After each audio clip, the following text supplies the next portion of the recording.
Good evening. I am Khady Kamara, and I'm the new Executive Director at Second Stage. Thank you for joining us for our new two-stream virtual program. This is the first in a series of interviews with our playwrights, directors, and actors. Our guests today are Grand Horizons Tony-nominated playwright Bess Wohl and director Leigh Silverman.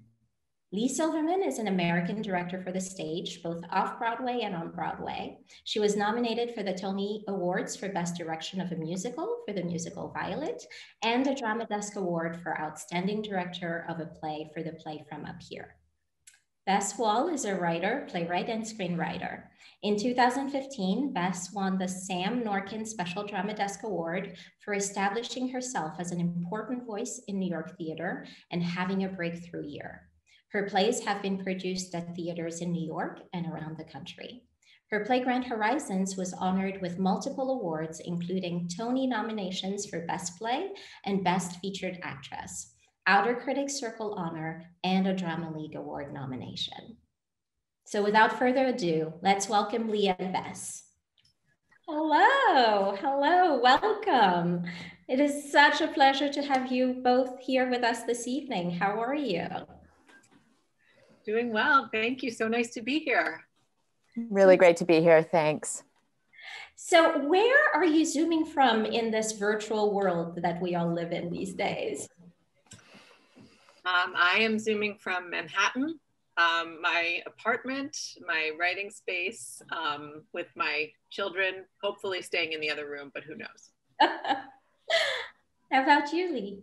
I'm in Brooklyn. I'm in Lefferts Gardens, and I have a 5-month-old, almost 5-month-old puppy, being potty trained, and hopefully not tearing up his wee pads in the next room. So that's all I have to contribute to possible distractions.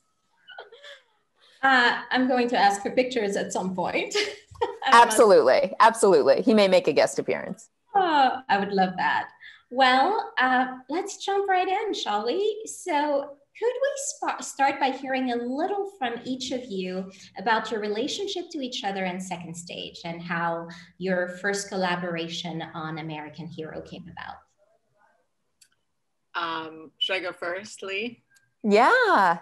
I had known of Leigh and admired her for a long time before we got to work together. I was originally an actor for a long time, and I had worked with Leigh in a reading or a small workshop of a Lisa Crone play called In the Wake as an actor. And so I knew firsthand from that how brilliant she was at working with actors and text.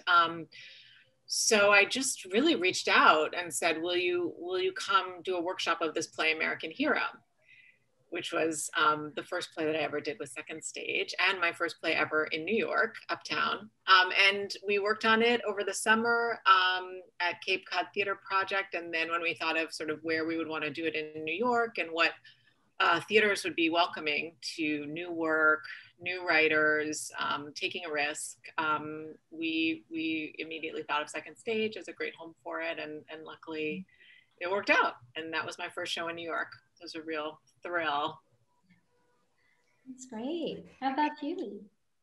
Well, I couldn't imagine when Bess called me and said that she had been writing plays, and I was like, here's this like extraordinarily gifted, talented actress, the nicest, coolest person. And she also writes. What? No, that's crazy. And then I read her play and it was so brilliant. And it just was so funny, unique, strange, moving. And when we started to talk about it, I was so struck by both the originality of Bess's voice and also the depth and the rigor with which she writes. And that, in a way, is what I care the most about in some strange way. Like I do what I do because of the collaboration. And so the reason to collaborate and the reason to like kind of show up and get into it is all about what that relationship is going to be. And I just was so in awe, actually, of her and her writing. And I just couldn't wait to actually get started and to kind of imagine our relationship in this different way, as opposed to performer and director to writer and director. And it's just been one of the, I feel like, the luckiest partnerships that I found myself in, truly. I would love to hear a little bit more about that relationship and how American Hero fit within the trajectory of your respective careers at the time.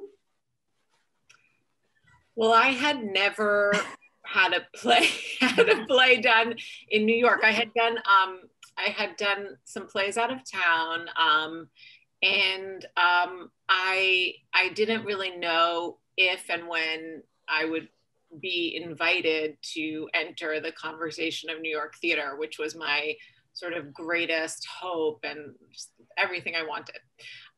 So for me, American Hero was a real turning point. I mean, doing it in New York, doing it with a director of Leigh's caliber, doing it with the cast that we had, which was just like a dream cast, a beautiful cast, and being able to enter the New York theater scene, which is then where I've made a life. I mean, it seems like a long time ago and a short time ago, I guess. It was about 7 years ago. And those 7 years have been, a huge journey for me. So yeah, for me, it was really a terrifying and exhilarating beginning. And I remember so vividly, like dragging Leigh to the Pinkberry across the street from the theater and like holding her by the shoulders and saying like, is this going to be okay? What's going to happen?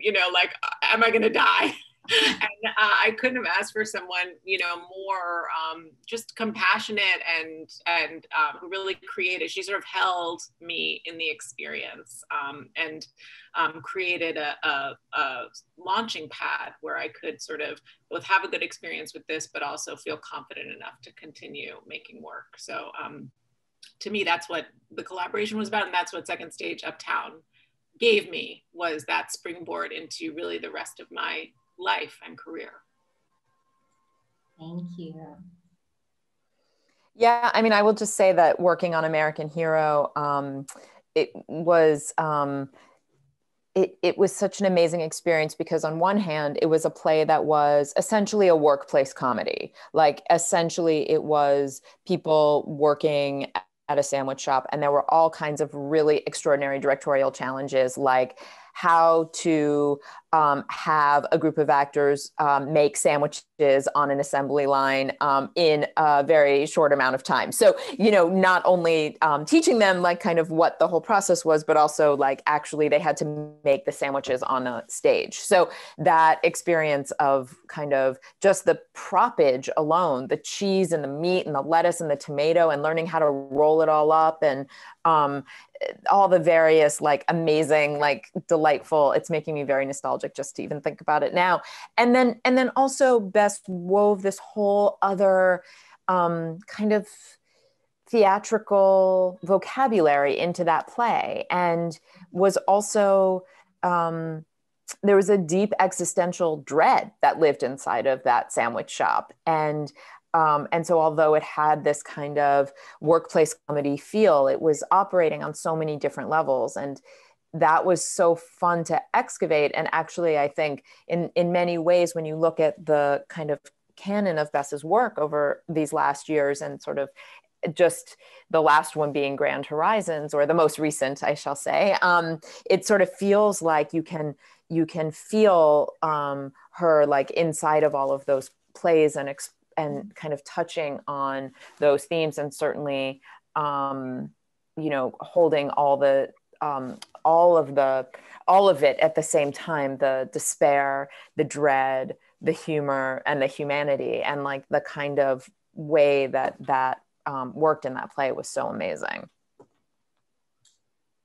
I couldn't agree more. So going into some of the other shows that you've worked on, both of you with Second Stage, you've each also had shows at the Kaiser Theater, our other off-Broadway theater, and then came back together for Grand Horizons at the Hayes. So Bess, do you consider the scale of the theater space in your writing, and how do you speak directors and designers about the physical space your plays need? It's a great question. I don't think a lot about the size of the theater because I try to make work that could work, you know, in a small space or a large space. I know that that's a big part of how the play breathes, but I just don't know when I start a play, like, you know, is someone going to want to do this on Broadway or is someone going to want to do this in a 70-seat theater somewhere? And I can't really think about that at the beginning. But I do think a lot about environments. And it's funny that Leigh talked about the environment of American Hero, because one of the other pieces, the challenges of making that play was that the food started to disappear as the play went on. And Leigh designed this chip rack. It was like for Doritos and, you know, like potato chips that would flip in the scene transition so that all the chips would suddenly seamlessly disappear without anyone having to come and take them away. So I love like those kind of amazing light bulb moments where something like a chip rack becomes a problem that we all have to solve together, and where the environment of the play is really speaking to the characters in a very direct way. Like in my play Make Believe that was at the Kaiser, you know, so much of the play was about that playroom, like being trapped in that playroom. And kind of the question of the play was, you know, are these people going to get out of this playroom, both like literally and sort of spiritually? And in Grand Horizons, the environment of the retirement community, which was so oppressive that somebody, spoiler, had to drive a truck through a wall to break out of it. You know, these sort of oppressive environments, whether it's a sandwich shop or, you know, playroom or, you know, are really important to me because they give my characters something to fight against, and they're just fascinating to me. You know, they're the sort of, as Leigh said, the existential dread of these spaces is just really like continually compelling to me. And so I envision that a lot as I'm writing, and I do think about what the design might be. And then I really love the process of seeing how a director or how a designer envisioned it and being surprised or having it turn out to be stranger or more beautiful or more interesting than whatever I had in my mind. So I try to think specifically without over determining so that there's room for my collaborators to make choices and surprise me. Thank you.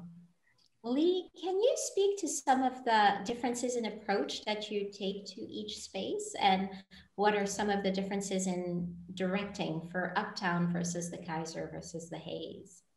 Oh, it's such an interesting question. You know, I don't know that there's, like, each show is different. Like, each show is a snowflake. So in a way, you know that you kind of, the process is somewhat the same, the pre-production, the work that you need to do, but the commitment it takes is the same, no matter where you are. The passion you feel, the protectiveness that you feel, the fierceness around creating a room that is going to be adventuresome and creative and safe and inclusive, and the vision, the kind of North Star that you want for a project is you know, you're going to want, there'll be a different way of getting people on board with that North Star and being like, okay, everybody, we're going in this direction. Like, that'll be different project to project.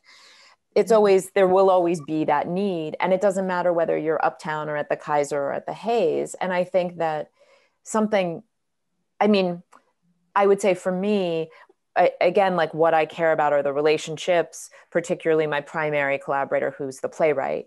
And so wherever that's going to happen, I would follow Bess anywhere and do work with her in any space. And how something is conceived is, you know, to me has less to do with kind of where it is as much as like how to include, like, so much of theater is nothing but problems.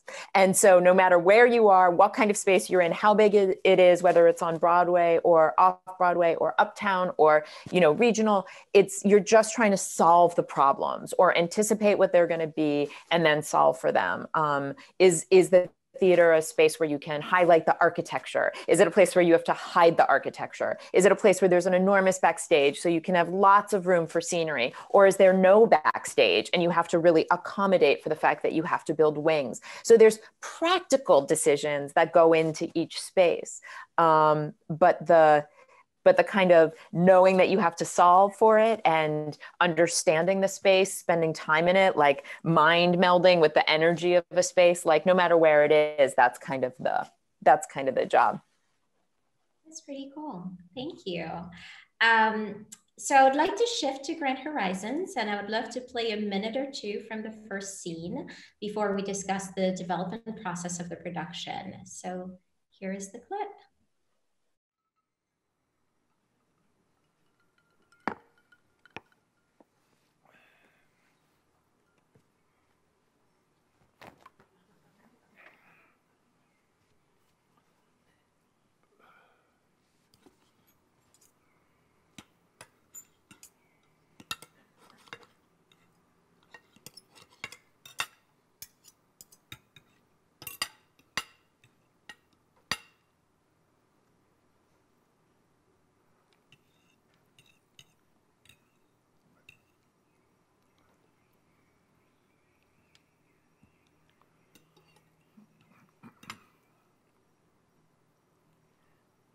I think I would like a divorce.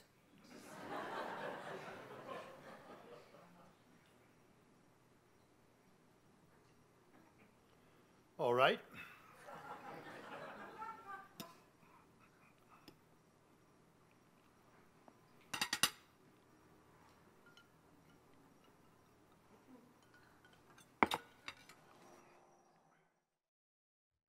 So Bess, what was the germ of the idea for this play?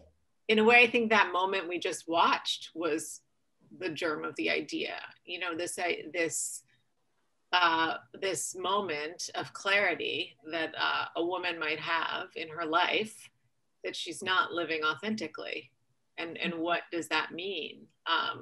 And how do you take that back once you've put it out there, or do you want to take it back? I mean, that to me, that's the moment that we just watched that Nancy's having, and I was really compelled by that idea of, you know, what would it be like to live your entire life, or a huge part of your life, and then realize that maybe you wanted a do-over or wanted to change it, or that you hadn't lived the way that you intended to.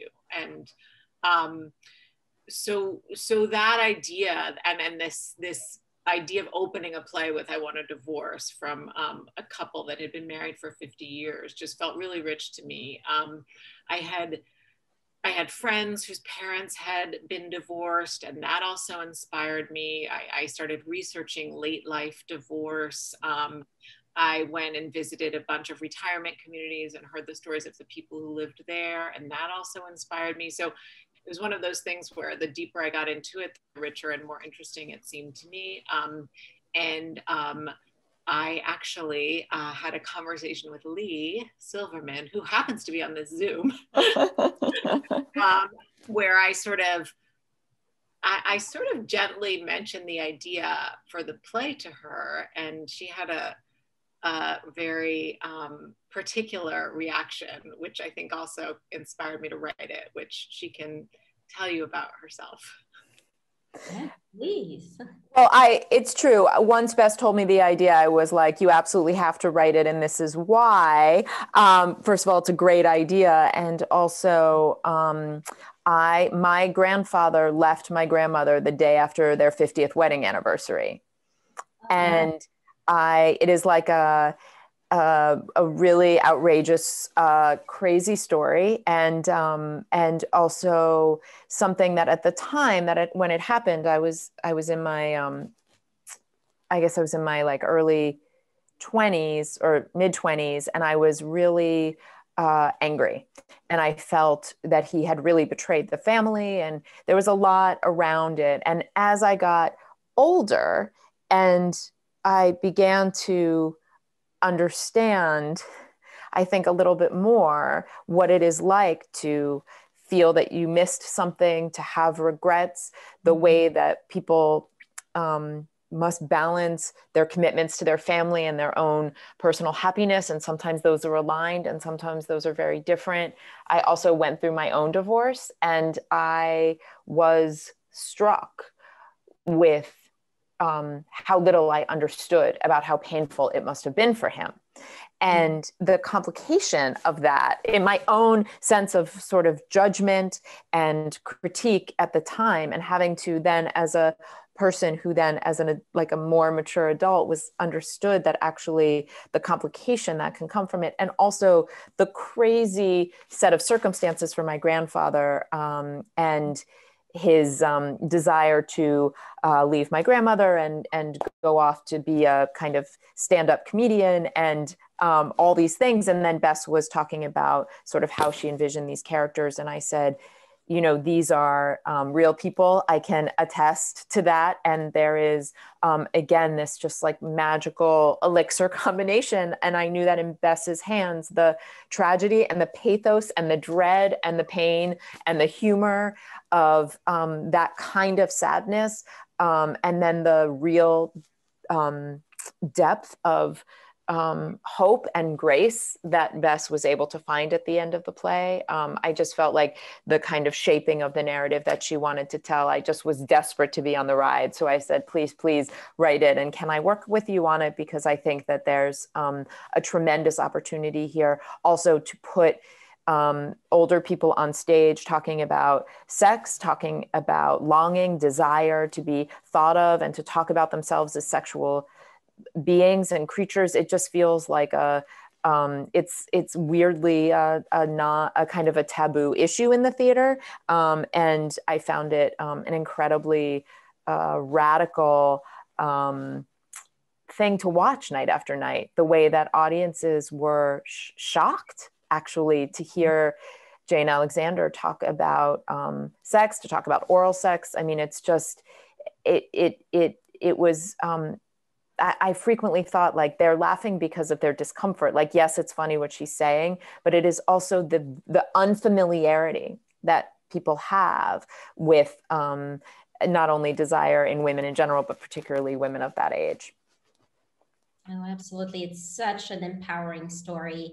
And it's a tale of independence. So as I said, I loved every bit of it. Can you both speak to the development process for a new play headed to Broadway, and what kind of rewrites happen along the way and through the preview process? Yeah, it was all new for me. I had never had a play on Broadway before, and the process really started with Carol Rothman calling me and saying, you know, we want to commission you, and this commission is for The Haze, which at the time I thought was completely crazy. Like, it was hard for me to wrap my head around that. And I kind of kept moving forward, even though part of me was having those sort of like pinch me moments. Like, is this actually happening? Are we really going to do this? But we started the play. I started writing the play.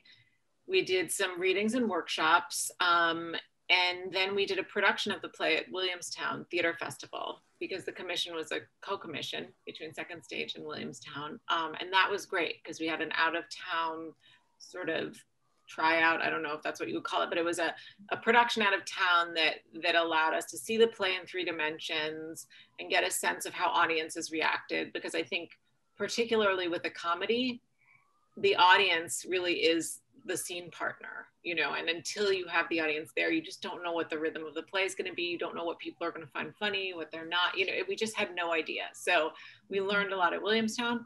And then we started the process of figuring out what we wanted to adjust on our way to New York. And we had a rehearsal process in New York. Some actors were the same, some actors were different. So that was sort of a process of also reimagining the characters to fit with the actors that were performing the play. And just continuing to refine the story and try to make it as complicated and deep as possible without losing any of the humor. I think that was always the sort of balancing act that we were doing. You know, we wanted it to feel authentic and we wanted it to have real stakes. And we also wanted it to be funny because we knew that, you know, Jane Alexander actually kept saying, like, you have to let people laugh. You have to let people laugh. And she kept saying, you know, at my age, she was always offering things from her perspective. At my age, like, we need humor. We need to laugh. To her, humor was this essential vitality and life force and perspective and coping mechanism for the world. It was not a light, frothy, sort of like frivolous thing. Humor was life. And I think she really grounded us in that idea. And that became also a guiding principle. And then throughout previews, seeing how audiences reacted, figuring out what we wanted to adjust, trying to change the things that we still had time to change, but not change too much that, you know, the actors would feel rattled. You know, up until the very last minute, we were having conversations and making script changes, and the actors and Leigh were magnificent in terms of being open to treating this like a living, breathing thing that was going to evolve and being really fearless. You know, it's terrifying to walk out on that stage. And it's doubly terrifying to walk out on that stage on Broadway when you've just gotten the scene that afternoon and you don't quite know you're blocking because maybe you haven't even had time to block it yet and the light might come up somewhere that you're not standing. And it's really scary. It's really, really, really scary. And I think it's like important to bear that in mind when we're watching previews. You know, that's what those actors are doing. And they're risking humiliation and they're feeling vulnerable, and they just worked through it with such generosity and heart. And their little family that they built, honestly, at the risk of sounding cliche, they really built a family, and it was quite beautiful to see. Yeah, I mean, just to say, like, I think people don't necessarily know how much changes during previews on a day-to-day basis. And one of the things that I feel like my job to do is to manage how much can get done and really push as much as you can to change as much as possible. And then to be able to pull back, watch the show at night, take in, okay, did that work? Did it not work? Did it not work just because they need a day or two to settle into it? Or did it not work because it doesn't work? And to keep, you know, it's like every day those actors show up and they want to know, how did it go last night? What worked? What didn't work? What are we going to work on today? And how much time are you going to give me to learn it? And so that many of the days during previews, they'd be rehearsing for a 4 or 5 hour chunk, and then they'd have a 2.5 hour break. And during that break, they would get their dinner, they'd sit in the dressing room, and they would just be like studying lines, studying lines, studying lines, sometimes writing them on their hands, like, you know, pasting little things around the set, you know, to remind them what to do next. And, you know, it is the thing about working on new plays, which is that sense of like the ground. I mean, you never in theater know exactly what you're making and you're kind of groping in the dark, but on a new play, you also have no floor. Like, you don't exactly know how things are going to go. And it changes every day until you open. And, you know, when it's Broadway, it's very high stakes, and doing a new play on Broadway is kind of the gold medal or ring or something. I don't know. It feels like the Olympic. It's the Olympics of theater, and it requires like kind of like a fortitude for everyone involved, because it's pretty terrifying. And so, you know, you kind of go in and you talk everyone into like this thing being a great idea, a thing we're going to try today. You try and keep people feeling flexible and game. And then while they're eating dinner and trying to learn the new lines, Bess and I would just like look at each other and be like, hope it works. Thank you both for that insight. I am sure our audience is loving every bit of this. I would love to watch another clip from Grand Horizons. Bess, can you provide a bit of context for the final moment of Act 1 before we roll the clip? Sure, yes. So as everyone saw, Act 1 begins with Jane Alexander's character, Nancy, making this statement, I think I would like a divorce. And The rest of the act is really the arc of everyone, meaning her husband and her two adult sons, trying to grapple with the ramifications of that, trying to figure out if she meant it, did she not? Is it a cry for help? Is this real? Is this really happening? And by the end of the act, the family has sort of resolved to a degree that this is really happening, and that Bill, Nancy's husband, James Cromwell, in the production, is really leaving. And so what we see at the end of the first act is that he's packed a U-Haul, he's ready to go, he's walking out, and everyone is sort of waiting with bated breath to see this terrible thing to them happen, which is that their father is walking out the door on their mother forever in his U-Haul that he has filled with his stuff and his favorite armchair from the Grand Horizons apartment where they're living. So this is Bill, James Cromwell, about to walk out the door forever.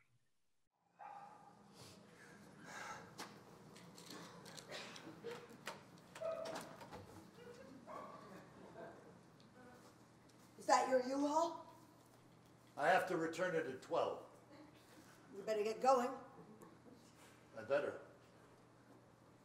Do you have a long drive? Wait, I'll make you a sandwich.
Thanks.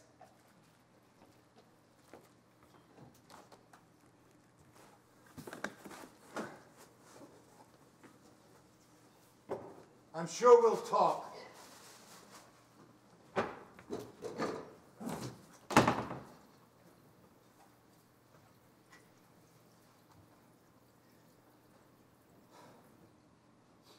Mom, are you okay? Mom.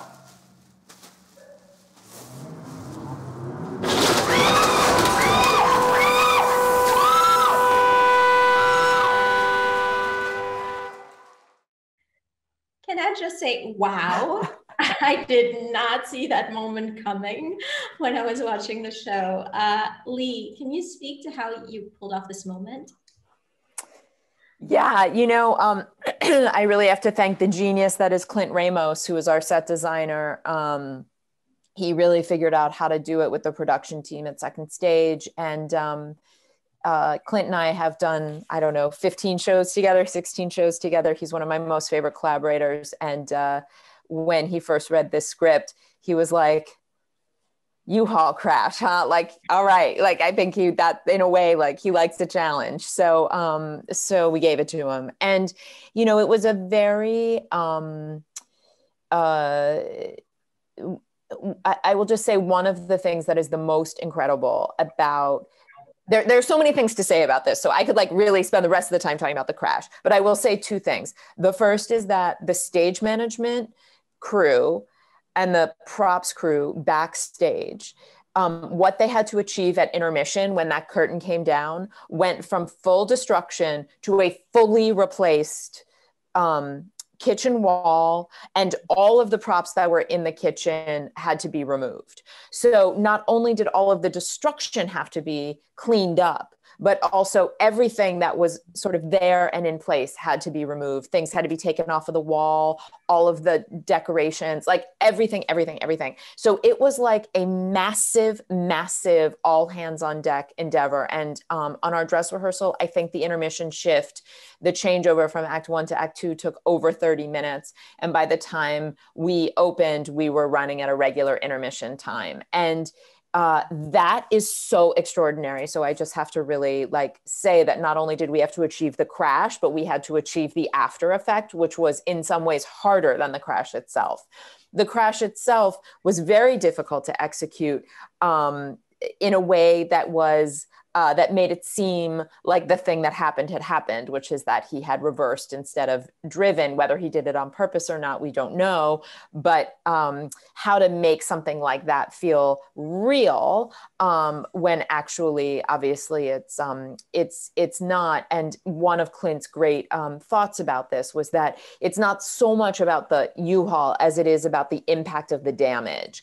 And so the way that we started in terms of designing the effect was actually, he was not worried about trying to make a thing crash through a thing. What he was worried about was how many things can break in and around it to make it, because the way that we sell it is in the effect of the damage, not in the crash itself. So the island, the whole island shifting, the faucet exploding with water, things falling down off the wall, things that like the havoc is actually the thing that sells the effect. I would say similar to a stage fight, like a punch or a slap. The slap itself isn't the convincing part. The convincing part is the reaction shot. So that was a similar ethos that we employed here. But it was an extraordinary thing to work on. The first time it happened was during tech, was terrifying. We actually have a video of the actors watching it happen, and their faces are really priceless. And many dark days during this pandemic, I have watched that video just to remember what it was like to sit in the theater and be surprised. Listen, it was such an intense moment. So the desired effect was accomplished. Yes. And of course, congratulations to both of you on the Tony nomination for Best Play for Grand Horizons, and to Jane Alexander, who was also nominated in the Best Featured Actor category. So Bess, what has it meant to be nominated in a season that has been at the same time shortened, but also extended by the pandemic? Yeah, it's obviously a Tony nomination is like a total dream come true for anyone who works in theater. I think, you know, it's such an honor. And I think this year, you know, I've had a lot of time to think about it. And I think in a way, it's particularly bitter and particularly sweet. You know, it's particularly bitter because of the tragedy that everyone has lived with, and the pain of this year. And for theater makers, the pain of seeing our industry you know, go dark, and so many people lose their jobs and their careers. And so it's really painful to think about all the work that didn't get to be seen this season, and the people whose lives have been devastated by this in all different ways.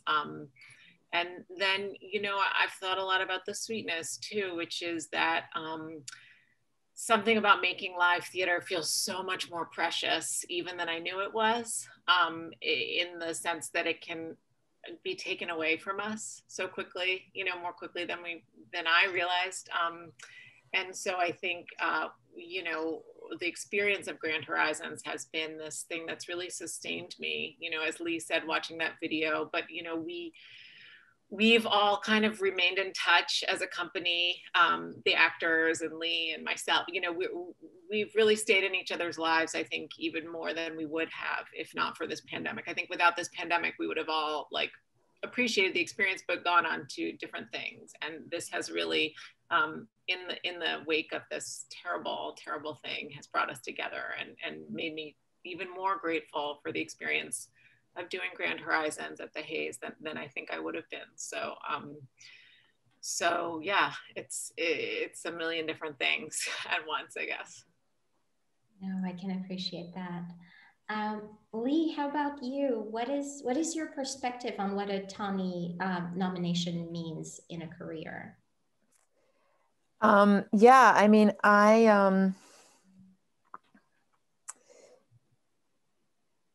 it's so meaningful. I think I'm so happy for Bess. It's so deserved. It is, it's meaningful because I think for anyone who loves theater, it is the thing that you dream about, and you have a kind of, whether it's what you want to do or if you just like watching it, or it's like adjacent to the kind of theater that you like to make.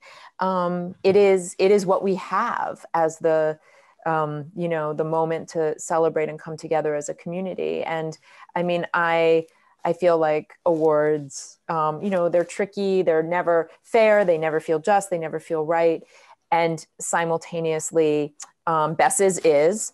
And also, I really feel like not only is it so meaningful because it is this year, because it is a marker of, we closed Grand Horizons on March 5th. A week before Broadway shut down. We, at our closing night toast in the green room, everyone was talking about how there were people coughing in the audience, and we were making a lot of jokes about it. And it seems really hard to think about. And so you hold the pain of this year with the sweetness of the nomination. Also, it is not very often that you have plays on Broadway that are written and directed by women. It's very rare, and it is changing, but certainly not fast enough. And so for Bess's work to be recognized in that way is a really, really, really important, significant, big deal. And hopefully we will get to a point where the idea of parity on Broadway, gender parity and racial parity, stops being such an exciting thing to celebrate. Like, I'm ready to stop being done with the firsts and stop being done with the onlys and all of those things. But for the time being, that's what we got. We got that Bess is the only this season. And that is something to really amplify, not only because it's like Bess and it's worthwhile and it's important and it's her, and also there should be more plays on Broadway written by women. Here, here. I completely agree.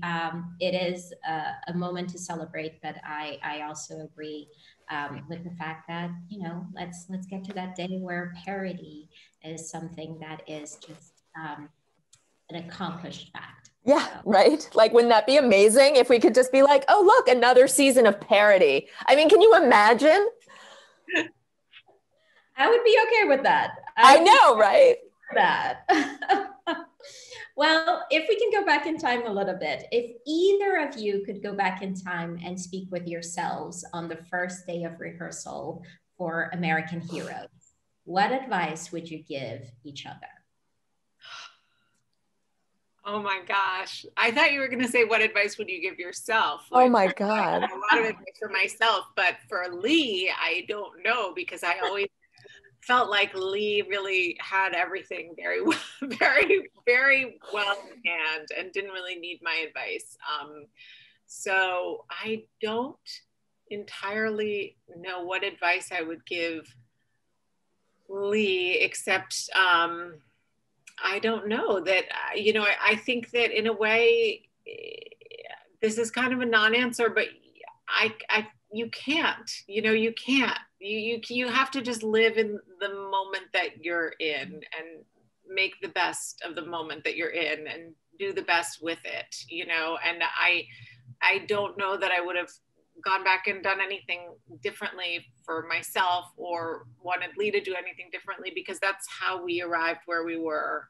And so I don't think I'm wise enough to know the answer to that question right now, because I think we just do what we can with the information that we have at the time that we have it. And so I don't have a great answer to that. What about you? No, oh my God, it's such a good question. I feel so stymied by it. It's such a good question.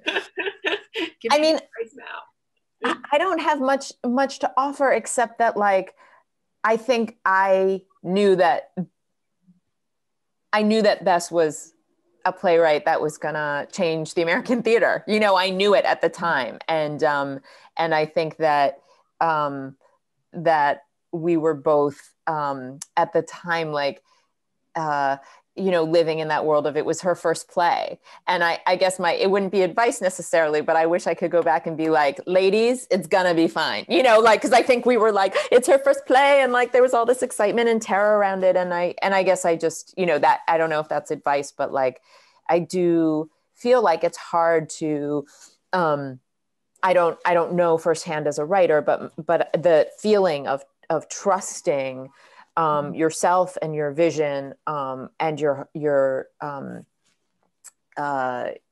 ideas, and feeling like you're worthwhile to take up the space and the time and the place with the stories that you want to tell. I think it's hard to feel like you earn that spot, and maybe, you know, Bess, maybe now you feel it more now because you have all this work underneath you, or maybe people never feel it. I mean, I never quite know, but I remember like that feeling that you had of like not knowing for sure if this was for you. And so I guess that's maybe what I would say is like, don't worry.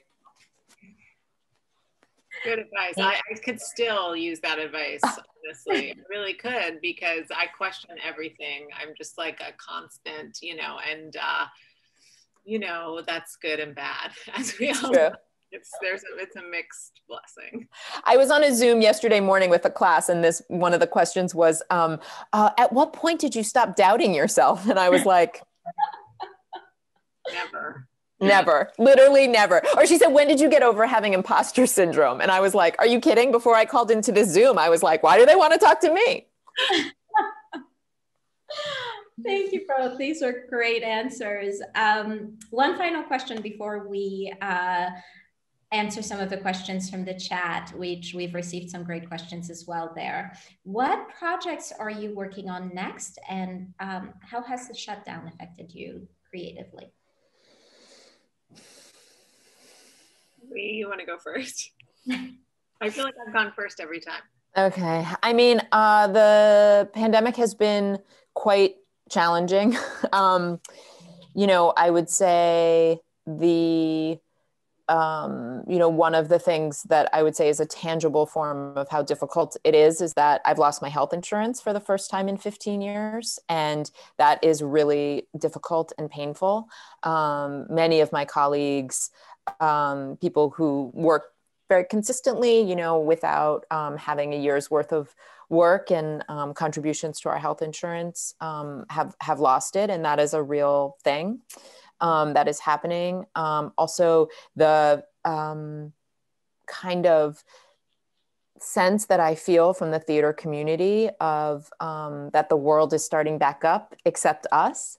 So as bad as it's been to have everything shut down, I think there's something worse coming in a way for us, which is that we will start to feel like the world is really, schools are starting, restaurants, like that there's a way that things are starting, and yet we will not go back to work for some time.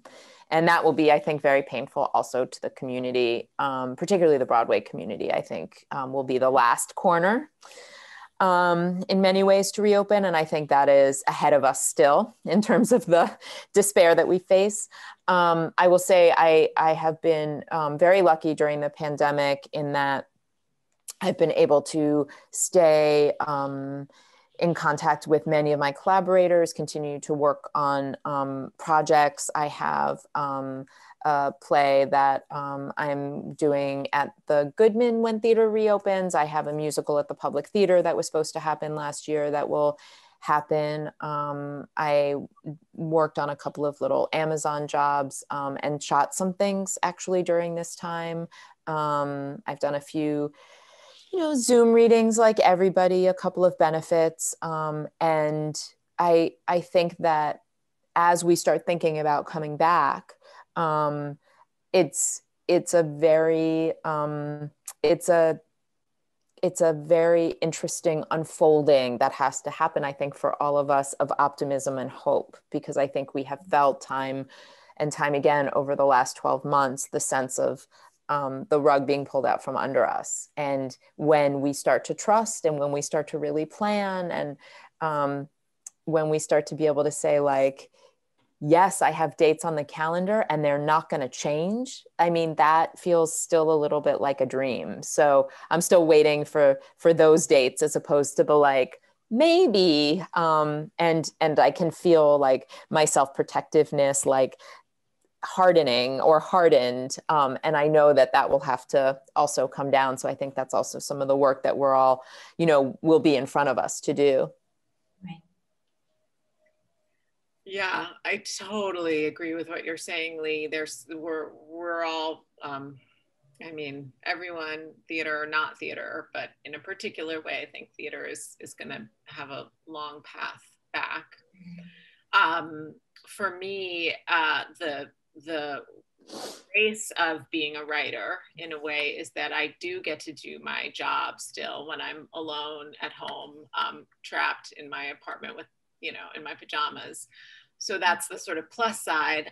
The challenge for me has been that I also have 3 small children trapped with me at home in their pajamas. And so that was sort of my first challenge of the pandemic, was how do I support them in the way that I need to support them? And is there a way to support them and continue to make my own work? And so, it was a lot of like waking up at 4:30 in the morning and writing from like 5 to 7 while they watched cartoons. And then at 7, just starting a school day with them. That was a lot of it. There were a lot more cartoons than there probably should have been. They knew a lot more about reality TV and all of the things. But at the same time, how incredibly lucky that I can keep making things, talking to people, collaborating, finding new projects, and staying hopeful that those projects will have a home when this is over, because it will be over. And so I'm just looking forward to that. And I'll never take a sort of meet and greet for granted again in my life. Absolutely. Thank you both so much for those candid answers. And so I'm going to shift to the chat. There are a few questions. We have a question from one of our board members. Do you both have a sense that there are plays that suit one of the theaters better than the other? People talk a lot about, such and such play is too small for a large house, or, this play needs a big space to breathe in. So I do think that can be true to a certain extent. And I've definitely written plays that have an intimacy to them that probably wouldn't play as well in a big, Broadway theater. And I think that something like a U-Haul crash would be very hard to pull off in Second Stage Uptown. And I wrote that crash after I knew from Carol that I had a commission for Broadway. So that's an example where that commission inspired me to do something that big. I knew, okay, we're going to be on Broadway, let's crash a truck. That was sort of my thought process there. So I do think there is a conversation between the size of the house. I also think for comedy, some houses seem to gel better with a laugh than others do. Others sort of break up into pockets, and it's harder for the audience to agree on a laugh. And I think in comedy, this is one wonderful thing about the Hays. The audience sort of feels like a piece, and they can kind of come together. And once the audience has that experience at the first sort of big laugh of the play, of agreeing on something, they all kind of climb onto the ride together. And I think there's spaces where the audience feels more fragmented, and it's harder to get that event to happen. So I think it's not just size of play, but also style of play, comedy, drama, what kind of a piece are you doing? Mm-hmm. Yeah, I would agree. I mean, I think there are some plays that have technical requirements that like one set stage is better than the other, but it's I don't know. I think that we're in a time, in a way, that the plays that we considered smaller plays has actually been code for keeping women and people of color out of main stages. And so I actually feel excited about the idea of using the bigger spaces, not just at second stage, but in all the theaters everywhere, you know, that plays that might have been typically considered smaller plays, that actually they deserve some main stage treatment, and reconceiving our idea of what a main stage play might be. That's a very fair point. Thank you. This is an interesting question. I don't know the answer to this one. Is James really left-handed, or was it for viewing? In reference to the opening scene. Leigh, do you know the answer to that? I do know the answer. I don't know if I should tell.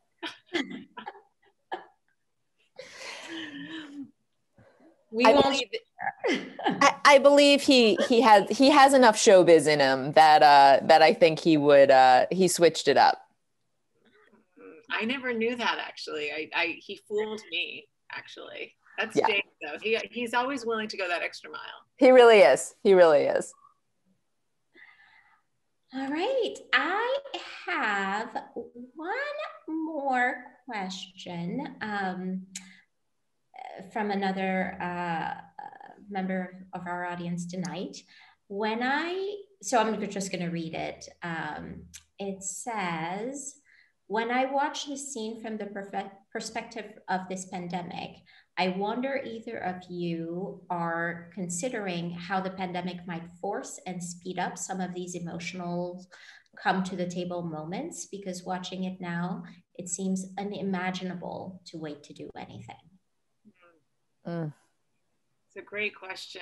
It really is. And I think a lot of artists right now are struggling with how the pandemic is going to affect the way we watch things and the way we're going to live after the pandemic. And I don't know if this is exactly answering the question, but, you know, I guess the question is sort of, in a post-pandemic world, would this scene look different, you know? And are people going to behave differently? And is the way we experience time going to be different? And I feel like it's too soon for me to know the answer to that question. I'm still in the pandemic. And so I wonder a lot, you know, are we just going to go back to life the way it was? Or are we going to have absorbed these lessons and carry them with us? And if so, how? And I really hope that we don't just go back to life as it was before. I really hope that we're all changed by this experience in so many ways. Like, that's my greatest